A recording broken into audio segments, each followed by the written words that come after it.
Eu acolo am copilărit de mic copil. Acolo am păzit animale, chiar am teren acolo de la părinți, eram prieteni mai mulți, am jucat mingea acolo, pe peste tot, cu vite pe apă, pe timpuri când erau bunicii, erau mai înainte, s-a făcut stând de oi. E zona aici, vârful Pietrei, care îi spune, de acolo pornește tuma de jos, de la apă, de la Uluce, de acolo de unde e crucea de jos, și toată zona, partea elaltă, e Piatra Cățelei. Iar de acolo de unde este, de la un loc care se vede muntele înalt, acolo e vârful Strugărilor. Se numește vârful Strugărilor, că acolo, într-o vale, avea strungi de oi. Peste dealul celălalt vine groapa mare, zice. Înfășoară iar cu Piatra Cățelei acolo, vine hotarul între Urmușorul și Piatra Cățelei, pe râul Necoarei.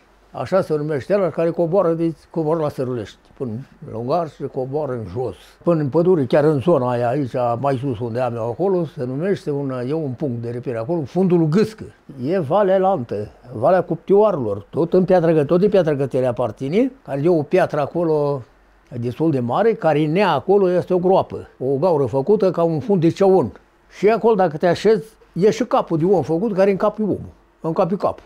Deasupra, ieșim pe vârful Chetrei aici, deasupra acolo spune vârful Lat. E un păl de iarbă. Acolo se vede și Nerejul. Era Bâlciu Plavintilească, ieșeam acolo, când cântam muzica, acolo ieșeam. Vara mă duceam cu vitele aici în piatră și mai cântam din frunză, mă duceam undeva la animale.